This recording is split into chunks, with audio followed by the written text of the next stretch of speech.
حسرتیں تمام دلہن رخصت ہو کر بخیر و خوبی کار تک رسائی حاصل کر چکی تھی۔ دولہا کی بہنوں، بھانجوں، بھتیجوں اور بھابھیوں کے جمگھٹے میں کار کی سیٹ پر فضل خدا سالم سلامت بیٹھنے میں کامیابی پائی اور کلمہ شکر ادا کیا۔ اب تقریباً سبھی خواتین کی کوشش تھی کہ دلہن کے ساتھ بیٹھ کر خود کو قریب ترین اقربا میں درج کرایا جا سکے۔ بڑی کوشش اور ہزار جتن سے رضوانہ باجی اور راحمہ بھابھی بھیڑ کو عبور کر کے کار کے دروازے تک پہنچ چکی تھی۔ اب کار کا ڈور تھامے کھڑی تھیں بلکہ اندر گھنے کی کسر رہ گئی تھی۔ اپنے دوستوں سے الوداعی مصافحے کے بعد حسن دولہا میاں کار تک پہنچے تو جم غفیر دیکھ کر دور کھڑے حسرت و یاس بھری نظروں سے بھی سنوری کار کو ملاحظہ کرنے لگے۔ حسن، آؤ اندر بیٹھ جاؤ۔ راحمہ بھابھی نے رضوانہ باجی کی سمت اشارہ کر کے ارشاد فرمایا، مطلب انہیں ہٹا کر بیٹھ جایا جائے۔ وہ اپنی جگہ سے ایک انچ نہ ہلنے والی۔ شور ہنگامے میں حسن کی سماعتوں تک آواز تو نہ پہنچ پائی مگر وہ ان کی بات سمجھ چکا تھا۔ آپ دونوں بیٹھ جائیں، میں فرحان کی بائک پر چلا جاؤں گا۔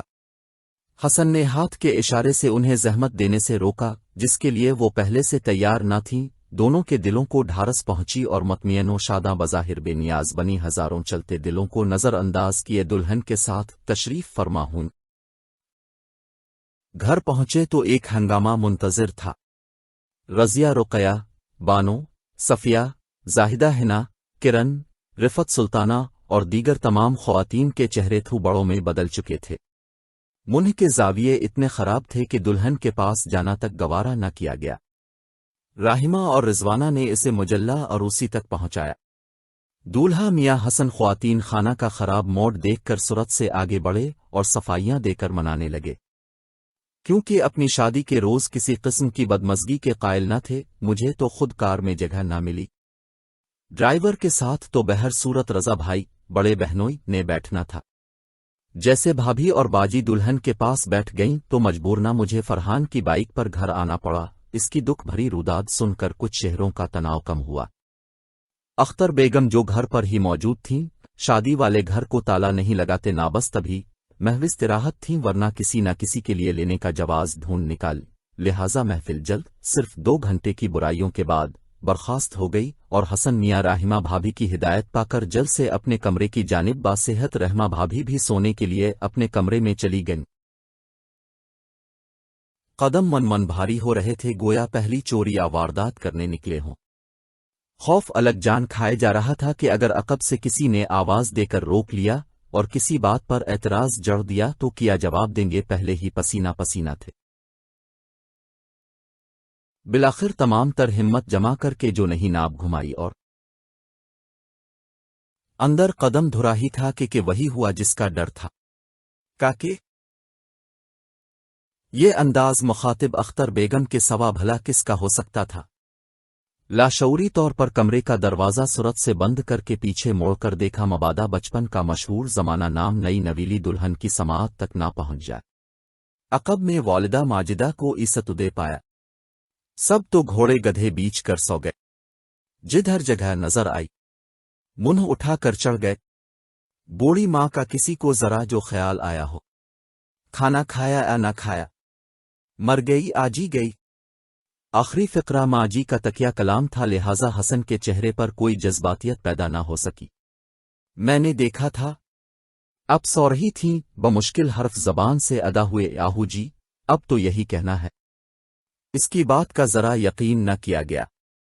بریانی گرم کر کے دو، مجھے بھوک کی وجہ سے ڈھنگ سے نیند بھی نہ آئی۔ وہ حکم صادر کرتی واپس پلٹ گئیں۔ چارونا چار دے کچن تک آیا اور بچا ہوا کھانا جو شادی ہال سے گھر منتقل کیا گیا تھا نکال کر گرم کرنے لگا۔ اختر بیگم کا شمار گھر کی واحد بزرگ خاتون اور سربراہ میں ہوتا تھا اور ان کی حکم عدولی کو جرم کی نگاہ سے دیکھا جاتا تھا۔ ہر امر کے لیے ان کی منشا لازم و لزوم تصور کی جاتی تھی۔ جسے اپنی عزت پیاری تھی وہ انہیں ناراض کرنے کا سوچ بھی نہیں سکتا تھا، کیونکہ انہیں سب کو سب کچھ کہنے کا اختیار حاصل تھا۔ اس نے انہیں کھانا پیش کر دیا تو وہ ناقدانہ نظروں سے اس کا جائزہ لینے لگے۔ ہے حلیہ تو دیکھو ذرا، شیروانی پر کتنی سلوٹیں پڑ گئیں۔ یوں ہی منہ اٹھا کر دلہن کے پاس چل دیے۔ ماں جی نے ناک لبوں پر چڑھائی۔